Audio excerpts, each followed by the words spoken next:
Hello, this is the BBC News with Fiona MacDonald. The US and Israeli-backed emergency relief effort in Gaza has been closed for the day on Wednesday after repeatedly deadly violence linked to the operation. The Israeli military has warned that roads leading to food distribution centres will be considered combat zones. The body behind the much criticised food programme, the Gaza Humanitarian Foundation, said the operation was being suspended until Thursday to allow for organisational and efficiency improvements. Gary O'Donoghue is in Washington. The administration here is pushing back quite hard on criticism of the GHF. The State Department, for example, saying, look, it's delivered 7 million meals in its first week of operation. While things aren't perfect, they are looking at ways of improvement. And there only needs to be this sort of security situation on the ground, they say, because Hamas won't lay down its weapons. The BBC has released a statement defending its journalism after the White House attacked the corporation's coverage of the conflict in Gaza. The press secretary, Caroline Levitt, told journalists in a televised briefing that the BBC had taken the word of Hamas for figures about the number of dead Palestinians in Sunday's shooting at an aid distribution site. In response, the BBC says its news stories were updated throughout the day with the latest figures as they came in from various sources. The South Korean President-elect Lee Jae-myung is due to be sworn into office shortly after being declared the clear winner of Tuesday's election. He's promised to revive the economy and said there will be no return to military rule. Shaima Khalil is in Seoul. For voters, this was not just about choosing a new leader, but also about restoring confidence in their democracy.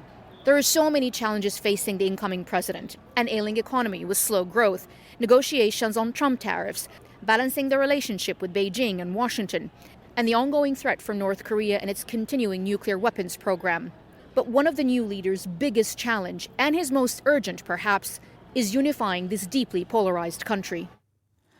The Dutch Prime Minister said the decision of Geert Wilders to withdraw his far-right party from the governing coalition is irresponsible and unnecessary. Dick Schoof had earlier failed to save his 11-month-old government after Mr Wilders walked out of a coalition meeting after 1 minute. Anna Holligan reports from The Hague. This coalition was a marriage of convenience that seemed destined to end from the start. Yoking together four parties from the centre to the far right of Dutch politics, it was characterised by infighting and appeared to struggle to push through any of the policies it had proudly promoted. The other coalition partners have described Geert Wilders' decision to torpedo the government just weeks before world leaders gather for a NATO summit in The Hague as irresponsible. World News from the BBC. Traffic has resumed on the Kerch Bridge, which links Russia and the occupied Crimean Peninsula, after Ukraine said it had carried out a sabotage operation. Ukraine's security service stated that its agents had planted explosives on the bridge supports, equivalent to more than 1,000 kilograms of TNT.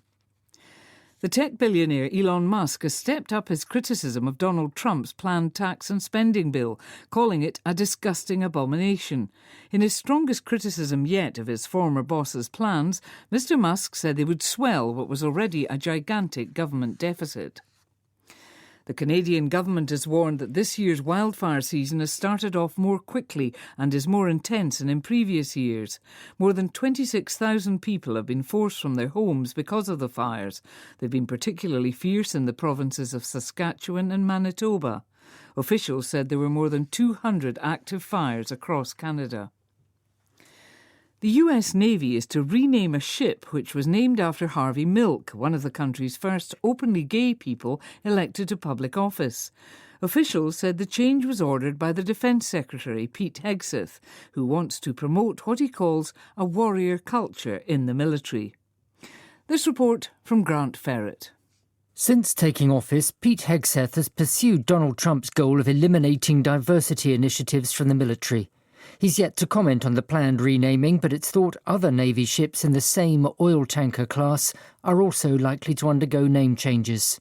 The veteran Democrat Nancy Pelosi described the planned renaming as shameful and vindictive. Harvey Milk served in the US Navy in the 1950s before being questioned about his sexuality and discharged. 2 decades later, he was elected to public office in San Francisco. He was shot dead in 1978. BBC News.